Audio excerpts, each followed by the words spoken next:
Satu bahasa untuk semua, dunia yang berbahasa Indonesia. Kedengarannya simple, tapi dampaknya bisa luar biasa besar. Bayangkan seluruh manusia di planet ini hanya berbicara satu bahasa, bahasa Indonesia. Gimana jadinya? Di Fakta 1 Menit, kita bakal bahas skenario gilanya, dan apa yang sebenarnya terjadi kalau bahasa-bahasa lain dihapus dari dunia. Bayangkan dunia di mana semua orang, dari Tokyo hingga hutan Amazon, berbicara bahasa Indonesia. Tidak ada lagi kendala bahasa, tidak ada lagi salah paham. Mungkinkah ini kunci persatuan global, dunia tanpa bentrokan budaya atau perpecahan politik?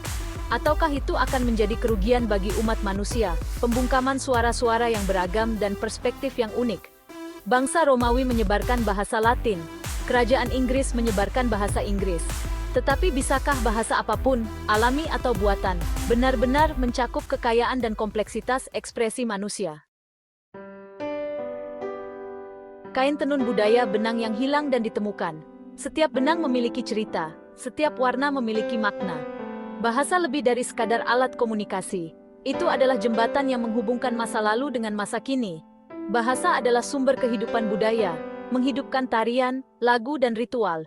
Terjalin dalam tata bahasa dan kosakatanya adalah cerita, tradisi, dan nilai-nilai suatu bangsa. Setiap kata membawa warisan. Mengganti banyak bahasa dengan bahasa Indonesia dapat menyebabkan asimilasi dan akhirnya hilangnya banyak budaya. Ini adalah dilema yang kita hadapi.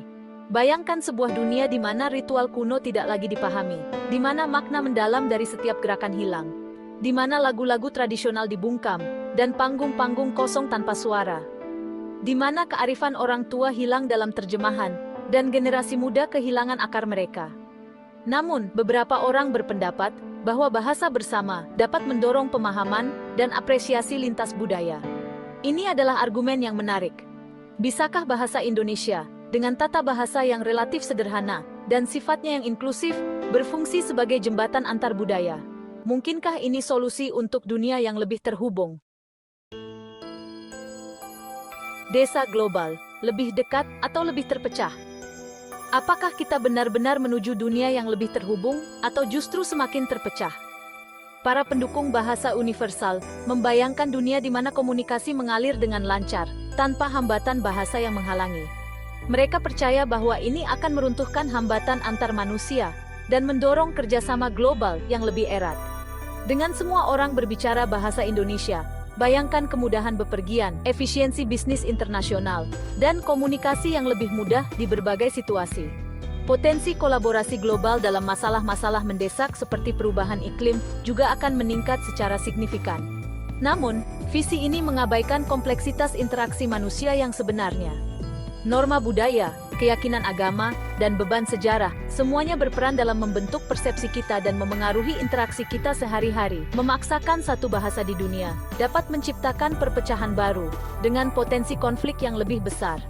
Penutur asli bahasa Indonesia berpotensi memiliki keuntungan dalam pendidikan, pekerjaan, dan urusan global, yang bisa menimbulkan ketidakadilan. Akankah dunia yang berbahasa Indonesia menjadi desa global yang harmonis, atau tempat berkembang biaknya bentuk-bentuk baru ketidaksetaraan linguistik dan ketegangan budaya? Hanya waktu yang akan menjawab. Kekuasaan dan bahasa. Siapa yang menang? Siapa yang kalah? Keputusan bahasa mana yang akan menjadi lingua franca dunia akan menjadi keputusan yang sangat politis. Indonesia, meskipun ukuran dan ekonominya relatif kecil, akan memiliki kekuatan lunak yang sangat besar. Budaya, nilai-nilai, dan pandangan dunianya akan diperkuat dalam skala global. Namun, pergeseran keseimbangan kekuatan global seperti itu pasti akan menghadapi perlawanan. Negara-negara dengan bahasa yang secara historis dominan, seperti Inggris, Mandarin, dan Spanyol, kemungkinan akan menolak perubahan tersebut, yang berpotensi menyebabkan ketegangan geopolitik. Proses transisi ke satu bahasa juga akan penuh dengan tantangan. Belajar bahasa Indonesia, mendaki gunung untuk miliaran orang. Kepraktisan transisi ke satu bahasa sangatlah menakutkan. Miliaran orang perlu belajar bahasa Indonesia, yang membutuhkan upaya global yang besar dalam pendidikan dan akuisisi bahasa. Meskipun bahasa Indonesia dianggap relatif mudah dipelajari, tugas ini tetap merupakan pekerjaan yang sangat besar, terutama bagi generasi yang lebih tua. Negara-negara berkembang dengan akses terbatas ke pendidikan dan teknologi, mungkin kesulitan untuk mengikuti, yang berpotensi memperburuk ketidaksetaraan yang ada. Bisakah bahasa Indonesia benar-benar menjadi bahasa hati bagi miliaran orang? Atau, akankah tetap menjadi alat fungsional, yang tidak memiliki resonansi emosional, dari bahasa ibu seseorang?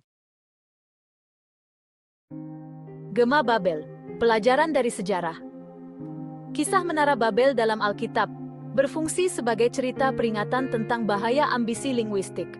Sejarah penuh dengan contoh kerajaan yang mencoba memaksakan bahasa mereka pada orang-orang yang ditaklukkan, seringkali dengan konsekuensi yang mengerikan. Upaya-upaya ini seringkali menimbulkan perlawanan, pemberontakan, dan penghapusan budaya. Perserikatan Bangsa-Bangsa mengakui 6 bahasa resmi, sebuah bukti nilai yang ditempatkan pada keragaman linguistik. Meskipun impian bahasa universal mungkin tampak menarik, mungkin tantangan sebenarnya terletak pada merangkul dan merayakan perbedaan bahasa kita yang kaya. Dunia yang berubah, utopia atau distopia? Sebuah pertanyaan yang menggugah pikiran. Gagasan tentang dunia yang berbahasa Indonesia adalah eksperimen pemikiran dengan implikasi yang mendalam dan luas. Akankah dunia tanpa hambatan bahasa menjadi utopia, pemahaman dan kerjasama yang lebih baik? Atau akankah itu mengorbankan keragaman budaya dan ekspresi individu yang kaya dan beragam? Mungkin pelajaran terpenting yang harus dipetik bukanlah apakah kita harus mengupayakan satu bahasa tunggal, tetapi bagaimana kita dapat mendorong komunikasi, pemahaman, dan rasa hormat di dunia yang beragam bahasa dan budaya. Jadi, saat kita menavigasi kompleksitas dunia yang terglobalisasi dan saling terhubung ini, pertanyaannya tetap ada. Apakah bahasa universal adalah mimpi yang layak untuk dikejar dan diwujudkan? Menyatukan dunia dengan satu bahasa memang terdengar indah, tapi jangan sampai kita kehilangan warna dari keberagaman itu sendiri. Atau, haruskah kita justru menghargai simfoni suara yang membuat manusia begitu unik dan berharga dalam keberagamannya? Terima kasih sudah nonton Fakta 1 Menit. Sampai ketemu di skenario menarik berikutnya.